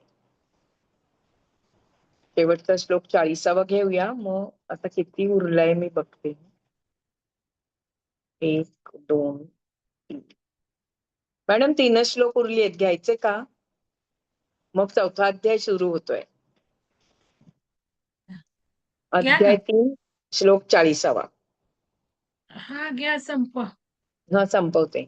इंद्रियाणि मनः बुद्धी अस्य अधिष्ठानम् उच्यते एते विमोहति एषः ज्ञानम आवृत्त्यम देहिनम. इंद्रिये, मन, बुद्धी हे सर्व कामनांचे आणि इच्छांचे आश्रयस्थान आहे. ज्या आपल्या मनामध्ये इच्छा निर्माण होतात, ज्या कामना निर्माण असतात, हो झालेल्या असतात, मनात रुतून बसतात, बुद्धी पण त्याच्याच मागे धावत असते आणि इंद्रिये पण त्याप्रमाणेच वागत असतात. ते सर्व आश्रयस्थान आहे. या सर्व कामनांचे, इच्छांचं आश्रयस्थान काय आहे? इंद्रिय, मन आणि बुद्धी. या इंद्रियांमध्ये कामना, इच्छा आत्मज्ञानाला झाकून टाकून जीवात्म्याला मोहात पाडत असतात. मग ह्या सर्व ज्या इथे त्या वस्तीच करून असतात. एकदा का आपल्या मनामध्ये एखादी गोष्ट आली की मला हे पाहिजे, हे पाहिजे, हे पाहिजे, की ती मिळेपर्यंत आपल्याला कधी कधी चैन पडत नाही. मग का? कारण मन, बुद्धी, कामना हे सगळं त्या इच्छांचं, मन आणि बुद्धी आणि इंद्रिय सगळं त्यांचंच, त्यांच्या आश्रयस्थान आहे, घर आहे, तिथेच त्या राहत असतात. पूर्ण झाल्याशिवाय आपल्याला शांती लाभत नाही. तर त्या इंद्रियांमध्ये कामना, इच्छा आत्मज्ञानाला झाकून टाकतात आणि जीवात्म्याला, जो आपला आत्मा आहे, त्याला परत परत मोहात पाडत असतात. आपण जरी कितीही ठरवले की नाही नाही, आता मला हे काही नको आहे, जाऊ दे, मिळत नाहीये ना, नको आहे, पण जर मिळायची शक्यता निर्माण झाली की परत आपण प्रयत्न करायला लागतो. कारण त्या सगळ्या इच्छा, कामना सुप्तपणे आपल्या मनात आणि बुद्धीत साठवलेल्या असतात. आत्म्याच्या आगीवर असणाऱ्या धुराची, आता ते आग आणि धुराचं उदाहरण दिलं, आगीवर धुराचं हे असतं. आत्म्याच्या आगीवर असणाऱ्या धुराची 3 आवरणे असतात, 3 पडदे असतात. एक इंद्रिय, दुसरं मन आणि तिसरी बुद्धी. इथे बुद्धी म्हणजे समाजाने दिलेली बुद्धी असा अर्थ आहे. समाजाकडून उधार घेतलेली बुद्धी असा अर्थ आहे. ही बुद्धी आत्मज्ञानाद्वारे मिळालेली बुद्धी नाहीये. समाजाकडून घेतलेली म्हणजे आपण जेव्हा वावरत असतो तेव्हा आपल्या बुद्धीची जी धारणा होते, लोकांचं बघून, इतरांचं बघून, त्यामुळे आपली ती बुद्धी तशी होते. म्हणजे समाजाने दिलेली ही बुद्धी असते. ही बुद्धी आत्मज्ञानाद्वारे मिळालेली बुद्धी नसते. एक मूर्ख समाज एक मूर्ख बुद्धी देतो. ज्या प्रकारे डॉक्टर, वैद्य असलेले शास्त्रज्ञ मांस खा असे सांगतात, ज्याप्रमाणे पुजारी मूर्तीची पूजा करा, आराधना करतात असे सांगतात, त्या प्रकारची ही बुद्धी असते. दुसऱ्यांनी सांगितलेलं आपण ऐकतो, त्या प्रकारची. आपण आपला स्वतःचा विचार करत नाही. डॉक्टरने हे मोठी लिस्ट लिहून दिली तर आपण त्याप्रमाणे औषधं घेतो. आपण जरा विचार करायचा की एवढी औषधं कशाला लिहून दिली आहेत, कशावर आहेत ही औषधं, कोणत्या कोणत्या ह्यासाठी आहे, त्याचे काय परिणाम होणार आहेत. आपल्याला आत्म्याने दिलेली बुद्धी आहे ना, त्याचा विचार करून आपण वागलं पाहिजे. पण आपण काय करतो, समाजाने दिलेली बुद्धी वापरतो आणि त्याप्रमाणे वागतो. आपल्या मनाचे वागणे समाजाने दिलेल्या बुद्धीप्रमाणेच आपण वागत असतो. इंद्रिये, मन, बुद्धी हे तीनही काम, क्रोध आणि स्खलनाचे आश्रयदाते आहेत. काम म्हणजे आसक्ती, क्रोध म्हणजे राग आणि स्खलन म्हणजे पतन होणे, याचे आश्रयदाते आहेत. ते जीवात्म्याला झाकून टाकतात, मोहित करतात, मोहात पाडतात. मोह म्हणजे जास्तीत जास्त मिळवण्याची हाव, आणि मोहित करतात याचा अर्थ आणखीन हाव करायला लावतात, म्हणजे विपरीत गोष्टी करायला लावतात. 42वा श्लोक घेतलेला आहे. इंद्रियाणी पराणी अहोम इंद्रियेभ्यः परम परम मनः मनसः तु परा बुद्धी यः बुद्धे परातः तु सहा. इंद्रिये बलवान असतात, इंद्रियापेक्षा मन बलवान, मनापेक्षा बुद्धी श्रेष्ठ. बुद्धीहूनही जे श्रेष्ठ आहे तो आत्मा आहे. एका ओळीत आत्म्याचं व्याख्या केली, डेफिनेशन केलं. इंद्रिये बलवान असतात. आपण प्रकृतीने दिलेली सर्व कर्म असतात ती इंद्रियाद्वारेच करत असतो. हात, पाय, डोळे, नाक, काय काय जे सगळं आहे त्याद्वारे आपण 5 ज्ञानेंद्रिय, 5 पंचेंद्रिय, अशी 10 इंद्रिय असतात. त्यांनी आपण सर्व आपलं जन्म घेतलाय मनुष्याचा, तर त्याच्याद्वारेच आपलं ह्या जगतातलं कार्य चालत असतं. इंद्रिय ही बलवान आहेतच, त्याच्यापेक्षा मन मोठं आहे. त्याच्यापेक्षा मन मोठं आहे म्हणजे बलवान आहे, पॉवरफुल आहे. मनापेक्षा बुद्धी श्रेष्ठ आहे. आपण बुद्धीने विचार करून मनाला तशी आज्ञा दिली की झालं, मग त्याप्रमाणे करू लागतं. मनापेक्षा बुद्धी श्रेष्ठ आहे. काय चांगलं काय वाईट हे आपल्याला बुद्धी सांगते. बुद्धीहूनही श्रेष्ठ कोण आहे, तर बुद्धीहूनही श्रेष्ठ आत्मा आहे. त्यामुळे आत्मारूपी आगीच्या चिंगारीत स्थित असलेली इंद्रिये, मन, बुद्धी म्हटले जाणारे 3 धूर आहेत, ते आत्म्याला आच्छादून टाकतात. इंद्रियासाठी मनच मुख्य प्रधान आहे. मन सांगते त्याप्रमाणे इंद्रिय त्याच्या मागे धावत असतात. मनाहून बलवान बुद्धी आहे. मनापेक्षा आता ही बुद्धी कुठची आहे, समाजाने दिलेली बुद्धी जास्त ताकदवान असते. ज्याला आता आपण पियर प्रेशर म्हणतो. बाकीचे करतील ते करायचं, मग त्याच्यात आपल्याला काही फायदा आहे, तोटा आहे, काय आहे ते बघायचं नाही. आपली प्रवृत्ती काय आहे, आपली आर्थिक परिस्थिती काय आहे, आपण कुठे राहतो, काय करतो, काही बघायचं नाही. एकाने केलं, दुसऱ्याने केलं, समाजाने दिलेल्या बुद्धीप्रमाणे आपण चालत असतो. मनापेक्षा समाजाने, आपलं मन म्हणत असतं करू नको, आपल्याला हे परवडणार नाही, आपल्याला हे जमणार नाही, पण नाही, कारण मनाहून बलवान ही समाजाने दिलेली बुद्धी असते आणि समाजाने दिलेल्या बुद्धीप्रमाणेच आपण वागत असतो. परंतु याही पेक्षा श्रेष्ठ आत्मा आहे आणि आत्मबळापुढे समाज नतमस्तक होत असतो. आपण जर आत्म्याची हाक ऐकली आणि आपण निश्चय केला की नाही तर नाहीच हे करायचं, कितीही बुद्धी सांगू दे, कितीही कोणी सांगू दे, शेजार सांगू दे, पाजारी सांगू दे, आपण ते काही करायचं नाही. आपण आपल्याला योग्य आहे तेच करायचं. म्हणजेच आत्मबळापुढे नेहमीच समाज नतमस्तक होत असतो. मग दुसरे सांगणारे सोडून देतात, जाऊ दे, ही स्वतःच चालवते, चालवू दे. शेवटचा श्लोक आलेला आहे 43. एवं बुद्धे परम बुद्ध्वा संस्तभ्य आत्मानम आत्मना जहि शत्रुम महाबाहो कामरूपम दुरासदम. हे अर्जुना, बुद्धीपेक्षा आत्मा अत्यंत श्रेष्ठ असतो. बुद्धीद्वारे आत्म्याला वश करून विजय प्राप्त करण्यासाठी कठीणात कठीण काम करणाऱ्या म्हणून ओळखल्या जाणाऱ्या या शत्रूला मारून तू विजय प्राप्त कर.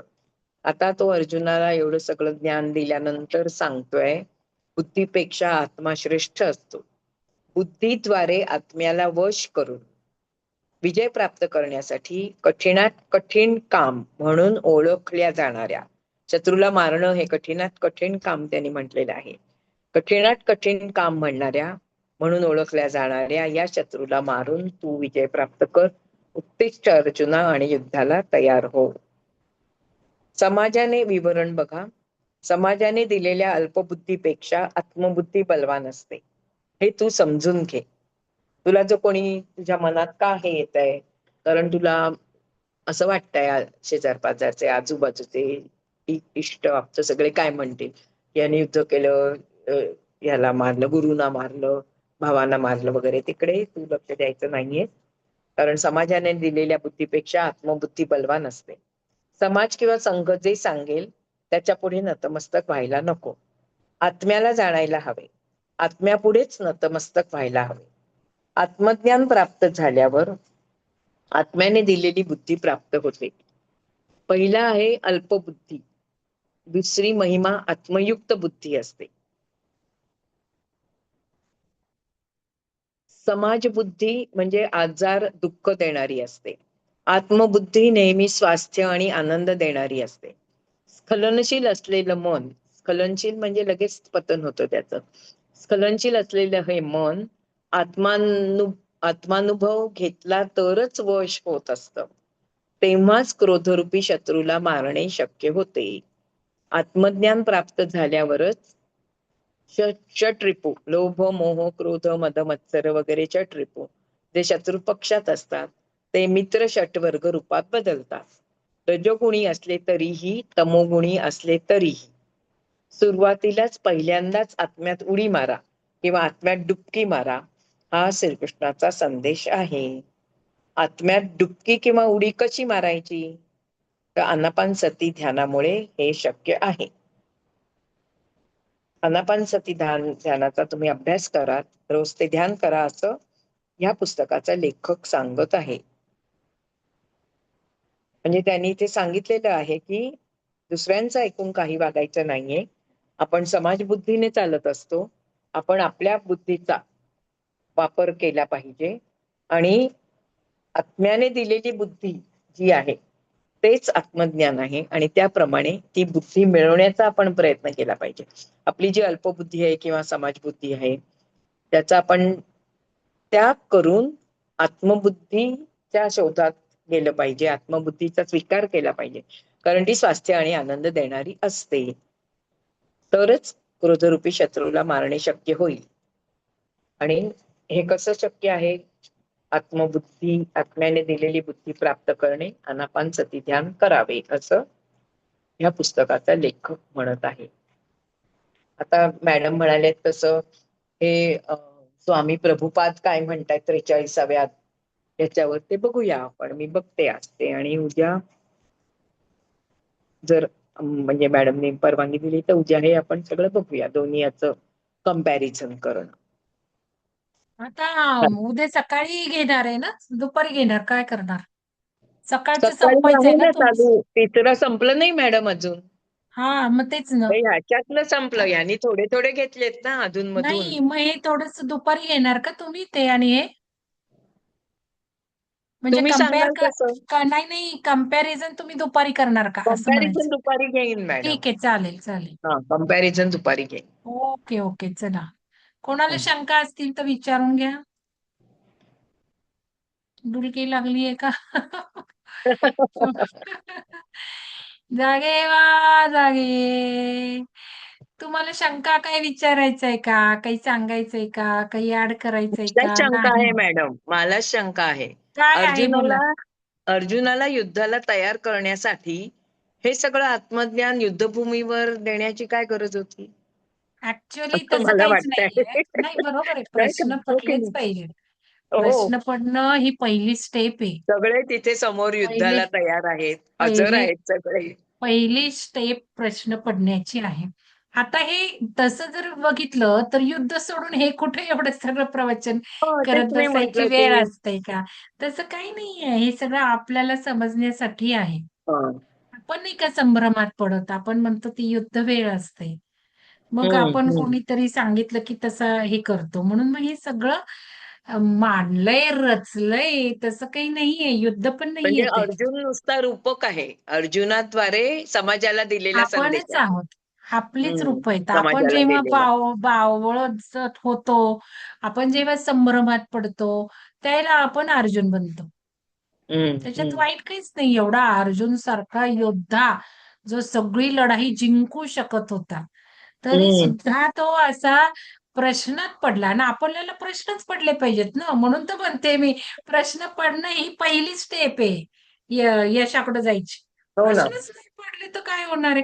आता तिथे जर बघितलं तर कृष्ण नुसती फुंक मारली असती तर युद्ध जिंकलं असतं. हो, सगळे हो, उडून गेले हो. असते. अगदी. तर त्या कृष्णाला काय एवढं सगळं सांगत बसायची गरज आहे? बरोबर आहे. तेच मला असं वाटलं, आणि की तो अख्खी गीता अर्जुनाच्या बाजूने त्याच्यातच. आहे की नाही? तो अर्जुनाच्या बाजूने आहे की नाही कृष्ण? हां. मग तरी सुद्धा एवढं सगळं सांगत बसले. अरे लगेच त्याला त्याच्या बाजूनी तू हे तर कर ना काहीतरी. करत नाही तो. ॲज अ नाही करत. ऑब्झर्व्हर मोडमध्ये राहिलाय. म्हणून हं, आपल्याला कृष्ण बनायचंय. कृष्ण बनून कृष्ण भावना हीच आहे. कृष्ण हं, भावना म्हणजे कृष्ण बनवून आपल्याला राहता आलं पाहिजे. हं, मग आता इथे ऑब्झर्व्हर मध्ये राहिलं पाहिजे. म्हणजे उद्या हं. मला तुम्ही काही म्हणायला लागलात, तर मी तुम्हाला योग्य काय आहे ते सांगायचं. पण करायचं हं. काहीच नाहीये. हो. ऑब्झर्व्हर म्हणजे पॉझिटिव्हली सांगितलं. काउन्सिलर कोण असतो? खरा काउन्सिलर काय म्हणतो, असं करा, सगळं सांगतात. असं केलं की काय होईल? नाही केलं तर काय होईल? हं. शेवटी बरोबर. त्यानेच ठरवायचं आहे. तसंच कृष्ण सांगतोय, हे सगळं सांगतोय. तू हं, करायचंयस. कारण ते तुझं आहे, माझं काही नाही. जो असतो ना ऍक्च्युअली हा ज्ञानी, तो तर काही करत नाही. तो म्हणतो ते तुझं आहे, माझं काय आहे? माझं काही हं, नाहीये. माझं ना घर, माझं ना लढाई, ना माझी सैन्य. बरं, अजून एक महत्वाचं जे भगवद्गीता सांगते, लढाई जिंकल्यानंतर तरी काय आहे? हं. म्हणजे लढाई हारली काय, जिंकली काय सारखंच नाही का? राज्य आहे लढाई जिंकल्यावर. आपल्याला तरी पचवता आलं पाहिजे ना, जिंकलो काय, हारलं काय, काहीच महत्व नाहीये. अनुभव घ्यायचेत. हारूनही अनुभव घ्यायचा आहे आणि जिंकूनही अनुभव घ्यायचा आहे. सगळं शेवटी आपल्या मॅडम, अनुभवाचं लढाई जिंकल्यावर सूड घेतल्याचा आनंद आहे त्यांच्याकडे. कोणाला त्यांच्याकडे आनंद म्हणजे मिळाला? द्रौपदीकडे. द्रौपदीकडे सूड नाही मॅडम, द्रौपदी घेतल्याचा पण तशी आनंद आहे. नाहीये. द्रौपदी पण तशी नाही. मी तुम्हाला द्रौपदीवर सांगेल केवढे हं. द्रौपदीचे गुण आहेत. खूप मी आहेत, आता गुण पण तुम्हाला आहेत. एक वर्ड वापरला, की हं, ती बाई सुद्धा तिचं काम करत असते. बरोबर? हं, आता इथे हं. ऑनलाईन रेकॉर्डिंग आहे म्हणून नाही वापरू शकत तो वर्ड. ती बाई सुद्धा तिचंच काम हो, करते. हो. बरोबर. द्रौपदी खूप गुणवंत होती. तिचे 5 नवरे-बिवरे काय नव्हते ते. आपण डिस्कस करूयात हळू-हळू जसं पुढे जाईल. येऊ देत ना. तर अजून कुठं द्रौपदी आहे का तुमच्या? द्रौपदी आली का श्लोकात? नाही, श्लोकात हे काहीच नाहीये मॅडम. मग मी ते कशाला? ध्यानात घेते सगळं, की थोडं ध्यानात जरा घेऊ नका. वेगळ्या मॅडम तुम्ही पद्धतीचं. ध्यान श्लोकांवर घ्या. ध्यान आहे ना, हम्म. तुम्ही जे वाचताय ना त्याच्यावर घ्या आणि त्यांना वेळ द्या विचार करायला. की काय हम्म. कळलंय, काय मी कसं प्रश्न टाकते, तसं काहीतरी तुम्ही करा ना, शिक्षिकाच आहात ना. प्रश्न टाका त्यांना, त्याच्यावर विचार करायला हवा. तुम्ही ध्यान घेताय ते फार छान गोष्ट आहे, की या निमित्ताने मनन चिंतन होते. पण ते हम्म. रिलेटेड आणा श्लोकाचं, कारण मग रिलेटेड नसेल तर उगाच डोक्यात वेगळं नको ना शिरायला. आपला फोकस हा हवाय ना. चांगलं आहे ते मनन घडतंय त्या निमित्ताने. पण तुम्ही थोडस प्रश्न विचारून त्यांना विचार करायला किंवा रिलेटेड टू श्लोक घ्या. अर्जुन घ्या, कृष्ण घ्या, द्रौपदी कशाला आता आपल्याला घाई नाहीये द्रौपदीची. तिच्यामुळे महाभारत झालेलं आहे मॅडम. काय नाही, द्रौपदीमुळे. चांगलंच झालं. मग आपल्याला शिकायला मिळालं असतं का? एवढे देव निर्माण झाले असते का? हम्म. महाभारतामुळे देव तर आले ना आपल्याला.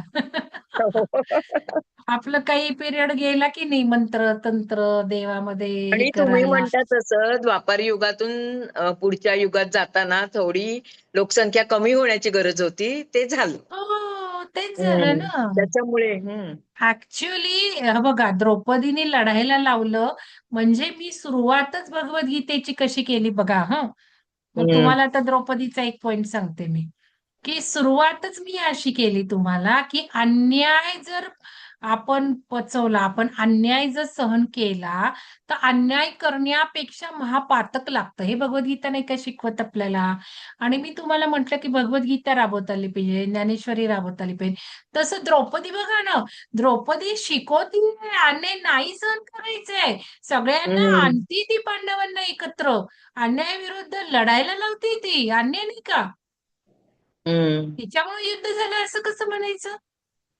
उलट अन्यायाला वाचा फोडायला लावली तिने, एकत्र आणलं हम्म. सगळं. हम्म. एवढी शिकवणूक आपल्याला मिळाली. नाही तर कृष्णाने कशाला गीता सांगितली असती आणि आपल्याला कशाला एवढं शिकायला मिळालं असतं? मिळालं असतं का? आपल्या ब्रेनला खाद्य तरी मिळालं असतं का? असा विचार करायचा. आपण सगळ्या पद्धतीने विचार करायचा. आता तुम्ही पण विचार करायला लागा. मी प्रश्न विचारला, आज कोणी बोलणार आहे का द्रौपदीच्या गुणांवर? एक जस्ट पाहिलं मी आणि प्रश्न टाकला. कोणी बोलू शकेल द्रौपदीच्या गुणांवर? पाच तुम्हाला पाच माहिती नवरे सहन असण्याची काही केले. गरज नाहीये. बघा, माहिती असण्याची काही गरज नाही. परसेप्शन आपण वेगळा लावायचा. हा काळा चष्मा काढायचा आणि लाल विजयी चष्मा द्रौपदी. मी हम्म. द्रौपदी आहे असं समजायचं. आपण नाही का लढायला लावत? आपण नवऱ्यांना सुद्धा लढायला लावतो की, का नाही लावत? लावतो ना आपल्यावर हम्म. अन्याय झाला की. का अन्याय सहन करायचा मॅडम? नाही ना. नाही करायचा. मग काय द्रौपदीचं चुकलं? नाही चुकलं. कोण बोल आपण तिला चांगलंही म्हणायचं नाहीये, वाईटही म्हणायचं नाही. आपण वेगळ्या वेगळ्या, तिचं चांगलं आलं की आपण ती वाईट त्यातनं बघायला लागायचं. असं आपण जर केलं ना. कोणी बोलणार आहे का? द्रौपदीवर प्रश्न टाकतोय काय? सुलक्षणा मॅडम बोला. तुम्ही काय वाचले का महाभारत? सुलक्षणा मॅडम आहात की नाही? काय? सुजाता मॅडम तुम्ही काय लिहिले ते मला नाही कळलं, जरा सांगाल का? हा तुम्ही काय मॅडम, लिहिले? ते मला कळलं उपनिषद नाही, जरा व्हिडिओ ऑन करता उपनिषद आलं तर आपण बघा. वाचली ना यापूर्वी. उपनिषदांमध्ये बरीच माहिती दिली होती याबद्दल. उपनिषदामध्ये द्रौपदी बद्दल म्हटलंय. पंचकन्यांबद्दल दिली होती माहिती. पण त्या पंचकन्यामध्ये पंचकन्या, द्रौपदी बरं. होती. कोणत्या उपनिषदातलंय ते? मला वाटते ब्रह्मांड उपनिषदामध्येच आहे ते. ब्रह्मांड? हा. वैवर्त्य असेल. ब्रह्मवैवर्त्य का ब्रह्मांड? ब्रह्मपुराण एक आहे आणि ब्रह्मपुराण, ब्रह्मवैवर्त्य. ब्रह्मांड नाही, ब्रह्मपुराण.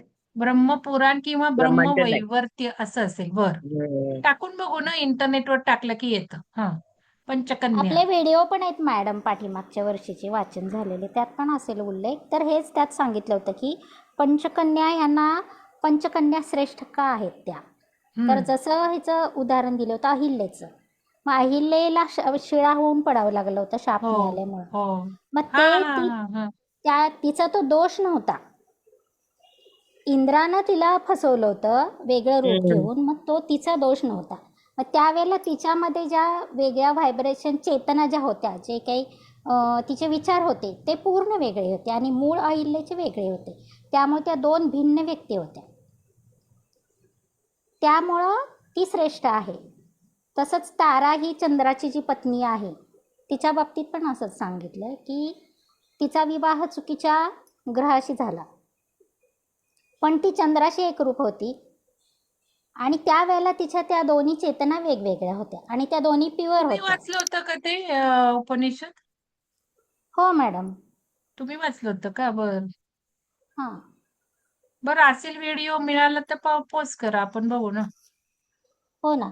मंदोदरीचं पण तसंच होतं. बर हा. त्यामुळे ह्या दोन वेगवेगळ्या चेतना, दोन वेगळे विचारांची आणि चेतनेच्या लेवल वेगळे, त्यामुळं व्यक्ती पण भिन्न आहेत त्यामुळे त्या पवित्रच आहेत असं त्याच्यामध्ये सांगितलं हा, होतं. आणि आपणही तसंच होतो ना. आपण काही वेळेला निगेटिव्ह विचार करतो, काही वेळेला चांगला विचार करतो. आपलं जसं मूड असेल तसं होतं. तर म्हणजे चेतना, शेवटी ते चेतना जे काही आपली चेतना लावून घेईल आपल्याला, ते आपल्याला दिसतं. तसं एखादं चित्र बघतो, आपल्या चेतनेप्रमाणे आपल्याला ते उलगडत जातं. तसंच सीतायनमध्ये हे पण सीतेचं तसंच दिलंय ना उदाहरण. सीतायनमध्ये सीतेचं पण सीता. नाही का आपण हां, बघितलं ना? तसंच हे द्रौपदीचं आहे. सीतायनमध्ये अहो, द्रौपदीयन पण आलंय बरं का बहुतेक. आलंय हां, का? जरा टाका इंटरनेटवर द्रौपदी सीतायन सारखं. बघूया.